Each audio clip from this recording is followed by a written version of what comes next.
को ढेर सारी उम्मीदें हैं और साथ ही उत्सुकता भी है। केंद्र सरकार के बजट का भार फाइनेंस मिनिस्टर निर्मला सीतारमण के कंधों पर है और आम जन के घर के बजट का भार महिलाओं के कंधे पर है। ऐसे में इस बार के बजट से महिलाओं को कितनी उम्मीदें हैं, साथ ही क्या सुझाव दे रही हैं महिलाएं, जानने के लिए देखिए हमारी खास पेशकश। कुछ ही दिनों में केंद्र की मोदी सरकार अपना अंतरिम बजट पेश करने जा रही है। इस बजट से हर वर्ग को काफी उम्मीदें हैं, क्योंकि ये बजट देश की फाइनेंस मिनिस्टर निर्मला सीतारमण पेश करेंगी। ऐसे में महिलाओं को इस बजट से और ज़्यादा उम्मीदें बन गई हैं। हम बात करेंगे कुछ महिलाओं से और जानने का प्रयास करेंगे कि इस बजट से महिलाओं को क्या क्या उम्मीदें हैं। सबसे पहले मैं आपसे जानना चाहूँगा कि बजट केंद्रीय आने वाला है, क्या सोचती हैं कि बजट किस तरह का होना चाहिए? कोविड के टाइम तो बजट इन्होंने बड़े ध्यान से देखा और सीनियर सिटीजन्स का रेलवे कंसेशन, एयर कंसेशन सब बंद कर दिया।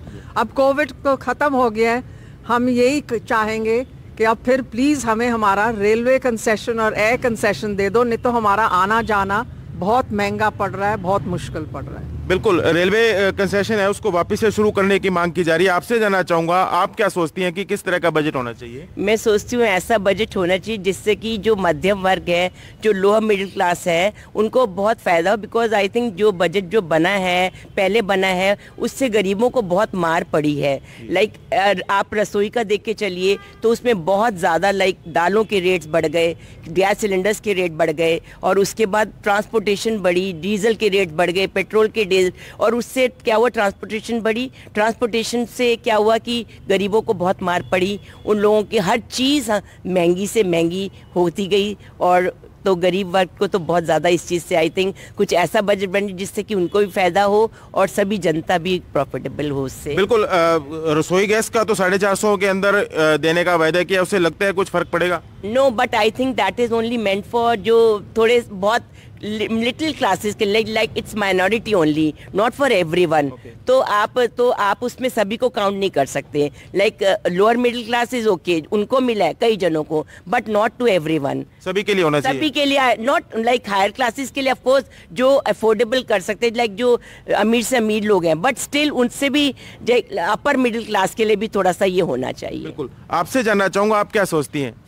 मेरा तो एक तो यही विचार था, सब मतलब मिडिल फैमिली के लिए सब रसोई का, किचन का, क्योंकि एक लेडी को सारा कुछ संभालना होता है। तो दालें और सब्जियां इतनी महंगी हैं, बट और सिलेंडर इतना महंगा है, उन्होंने बच्चों को पढ़ाना होता है। तो एक एजुकेशन के लिए मेरा खास है कि एजुकेशन में बहुत ज़्यादा फीस होने लग गई है और इतना कंपटीशन होने लग गया है। गवर्नमेंट स्कूलों में भी ये कुछ सारे खर्चे होने लग गए हैं, तो उनका भी ध्यान रखना चाहिए मीडियम फैमिली के लिए। और इंग्लिश स्कूलों में ज़्यादा फीस का नहीं, सबका लेवल सेम होना चाहिए। तो कोई बहुत हाई लेवल पे ले आता है, कोई कुछ ले आता है, तो वो फीस कम करनी चाहिए। एजुकेशन तभी पढ़ा सकेंगी, क्योंकि औरतों को ही अपने जो खर्चा महीने का मिलता है उसमें से जमा कर करके उनको ट्यूशन के पैसे भी देने होते हैं, बच्चों के कपड़ों का भी अरेंज करना होता है। तो इतना उनके पास नहीं हो पाता कि भी ये आजकल जो इतनी महंगाई है तो उसमें उनका वो कुछ कर पाएँ। बिल्कुल, देश की जो फाइनेंस मिनिस्टर हैं महिला हैं, तो कुछ ज़्यादा उम्मीदें हैं कि वो भी समझेंगी कुछ इस चीज़ को? ऐसे है, मेरे हिसाब से सीनियर सिटीजन को उनको अंडरस्टैंड करना चाहिए। पहले हमारा स्लैब 5 लाख का है, जिसमें 3 लाख हमारा स्लैब है। 80C में 150 लाख हम डाल सकते हैं और 50,000 हमको सेविंग में जम्पशन है। टोटल हमारे को 5 लाख की पूरे साल में जम्पशन है। जब देखा जाए तो 5 लाख को डिवाइडेड बाय 12 करें तो हमारे को 40,000 रुपया महीना मिलता है, जिससे एक सीनियर सिटीजन का गुजारा होना बहुत मुश्किल हो जाता है। उनको मेंटेनेंस के लिए, उनको अपने मेडिकल एक्सपेंसेस चुकाने के लिए ये बहुत कम है। हम यदि ग्रो करते हैं तो हमारे को इनकम टैक्स देना पड़ता है। सीनियर सिटीजन स्कीम में हमको अच्छा इंटरेस्ट देते हैं सीनियर, तो उसमें क्या है, उसको जो इंटरेस्ट आता है उसको जंप करना चाहिए। जी बिल्कुल, आपसे भी जानना चाहूँगा, आप क्या सोचती हैं किस तरह का होना चाहिए बजट? मैं सोचती हूँ जैसे अब ये हमारा एनर्जी सेक्टर है, उसको बढ़ावा देने के लिए, जैसे सोलर प्रधानमंत्री जी ने सूर्योदय योजना शुरू की है, तो उसमें वो इम्पोर्ट ड्यूटी इतनी लगती है कि ये इसके प्रोडक्ट जो हैं सोलर के, ये बहुत महंगे होते हैं। तो इसकी एक तो सब्सिडी बढ़ाई जाए और टैक्सेस कम किए जाएँ ताकि ये अफोर्डेबल हो और हर घर इसको आसानी से लगा सके। बिल्कुल, ये एक बड़ी बात है कि जो सोलर एनर्जी है उसको बढ़ावा देने की बात की जा रही है। महिला सुरक्षा को लेकर भी काफ़ी बातें आती हैं, क्या सोचती हैं क्या होना चाहिए? बिल्कुल, हम सरकार से यही चाहते हैं कि महिला सुरक्षा के ऊपर थोड़ा और काम किया जाए। मैं क्योंकि हमारी वित्त मंत्री महिला हैं तो मैं उनसे यही गुजारिश करना चाहती हूँ कि इसके ऊपर और ज़्यादा ज़रूरत है काम करने की, जिससे हम लोग कहीं भी निकलते हैं तो हम सेफ़ महसूस करें, कि हमें लगे कि हम सेफ़ हैं। कहीं भी निकलने में जो हमारा सुरक्षा महसूस करते हैं उसके ऊपर थोड़ा काम और होना चाहिए।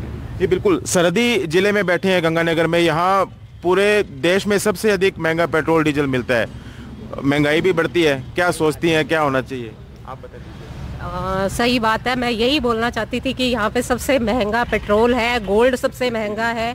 इससे ओवरऑल हमारे लाइफस्टाइल पे बहुत इफेक्ट पड़ता है ना, क्योंकि वो चीज़ें जो दूसरी जगह पे हमें सस्ती मिल सकती है पेट्रोल की वजह से यहाँ पे काफ़ी महंगी मिलती हैं।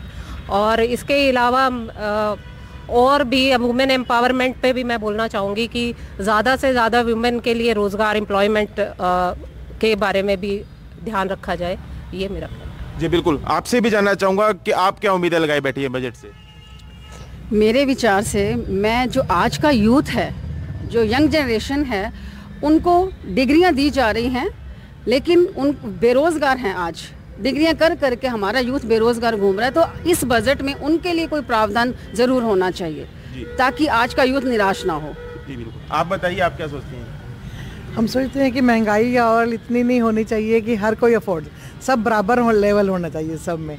कोई तो इस महंगाई के चक्कर में बहुत ऊंचा हो जाता है, कोई बहुत नीचे, ये फर्क नहीं रहना चाहिए। बिल्कुल, आपसे भी जानना चाहूँगा, आप क्या सोचती हैं बजट? यही सोचते हैं, हाँ। महंगाई कम होनी चाहिए, बजट हिल जाता है सारा, घर का खर्चा नहीं पूरा होता। महंगाई सभी की बातों से लगा है कि महंगाई ज़्यादा है, आप बताइए आप क्या चाहती हैं? जिस दिन अयोध्या में पूजन हुआ था राम जी का आया, उस दिन मोदी जी बोले थे कि हम इंडिया को फर्स्ट 3 में लेकर आएंगे। अगर 3 में लाना चाहते हैं, उनकी आशा है उनको, तो इक्वालिटी ज़रूर होनी चाहिए। कोई तो बहुत नीचे से है, कोई ऊपर हो जाता है, तो हर फील्ड में इक्वालिटी होनी चाहिए, सिमिलैरिटी होनी चाहिए। ये बिल्कुल, हर फील्ड के अंदर सिमिलरिटी होनी चाहिए। आपके पास आऊँगा, आप बताइए आपके क्या सजेशन है, क्या सुझाव है? डॉक्टर, मैं तो यही सजेशन दूंगी कि हेल्थ बजट बहुत ज़्यादा बढ़ाना चाहिए, प्राइवेट सेक्टर को ऊपर लाना चाहिए, क्योंकि सरकारी हॉस्पिटल्स में इतना ज़्यादा पेशेंट लोड है कि पेशेंट का इलाज जस्टिफाई नहीं होता। तो अगर प्राइवेट सेक्टर को ज़्यादा सुविधाएँ देंगे, हर तरह से बिजली के रेट, अदर टैक्स एग्जम्पशन, तो प्राइवेट सेक्टर ज़्यादा बेटर तरीके से उस चीज़ का इलाज कर सकता है। तो हमारी तो यही रिक्वेस्ट है कि बजट, हेल्थ बजट बढ़ाइए और प्राइवेट सेक्टर को ऊपर लाइए ताकि सबका इलाज प्रॉपरली हो सके। बिल्कुल, आपके पास मैं एक बार दोबारा से आना चाहूँगा। गंगानगर जिला है, पंजाब से भी अपने कनेक्टिविटी है, दिल्ली जयपुर भी लोग जाते रहते हैं, एयर कनेक्टिविटी नहीं है। अब एयर पट्टी बनी हुई थी वो बंद पड़ी हुई है, इस पर भी कुछ काम होना चाहिए। हाँ जी, ये होना चाहिए, क्योंकि यहाँ से लोगों को फिर पहले जयपुर जाना पड़ता है या दिल्ली जाना पड़ता है, टाइम ज़्यादा कंज्यूम होता है। तो ये फैसिलिटी यहाँ वापस से शुरू करनी चाहिए, तो उसके लिए भी एक बजट होना चाहिए। जी बिल्कुल, आप कुछ कहना चाह रही हैं? हमारे इलाके के लिए मैं एक बात और कहना चाहूँगी कि हमारे इलाके में गाजर और किन्नू खूब अच्छी पैदावार देता है, तो उसके लिए प्रोसेसिंग प्लांट के ऊपर कुछ काम होना चाहिए। कि इसके ऊपर मैं ज़रूर गुजारिश करूँगी कि इसके लिए हमारी सरकार कुछ छूट दे ताकि लोग सस्ते में इन चीज़ों को अपना काम में ले सकें, क्योंकि ये बहुत महंगी होती हैं, प्लांट बहुत महंगे हैं, मशीनें बहुत महंगी हैं, तो इनके ऊपर ज़्यादा काम हो नहीं पा रहा है। क्योंकि हमारे साइड में इतनी पैदावार है, तो इसके लिए भी सरकार को हमारे लिए कुछ सोचना चाहिए। एक पॉइंट जी बताइए। एक पॉइंट मैं ये बताना चाह रही हूँ कि जैसे छोटे छोटे गांव हैं, छोटी छोटी जगहें हैं, चाहे यूपी है चाहे छोटे जितने भी ये सिटी हैं, तो वहाँ जाकर लोगों के घरों में यह पता करना चाहिए कि कौन काम करना चाहता है ताकि उनको लोन मिल सके। क्योंकि बहुत सारे हुनर वाले जो जिनके अंदर हुनर होता है कुछ करने का, वो अपने आप को एक्सपोजर नहीं कर पाते क्योंकि उनके पास पैसे नहीं होते हैं। तो ये सिस्टम उनके लिए भी रखा जाना चाहिए कि कोई ऐसे जो काम करना चाहता है जगह जगह पे जाकर पता करना चाहिए, क्योंकि हाँ सब तक पहुँचानी चाहिए। ये नहीं होना चाहिए कि भाई कुछ लोगों को पता चला और वही बिजनेस अपना बढ़ाई जाए। ये थी श्री गंगानगर जिले की कुछ महिलाएं। इनका कहना है कि जो सरकारी योजनाएं हैं वो लोगों के घरों तक पहुंचे। पेट्रोल डीजल के रेट कम हो, इसके साथ साथ गाजर और किन्नू के लिए प्रोसेसिंग प्लांट्स यहाँ पर लगे ताकि जो यहाँ की फार्मिंग है उसको बढ़ावा मिल सके। हालांकि पीएम मोदी ने अपने दौरों के दौरान, इलेक्शंस के दौरान पेट्रोल डीजल के रेट की समीक्षा करने की बात कही थी और गाजर और किन्नू के प्लांट्स लगाने की और भी बात उन्होंने कही थी। अब देखना होगा कि बजट किस तरह का आता है और कितनी राहत लोगों को मिल पाती है। कुलदीप गोयल, NDTV, श्रीगंगानगर।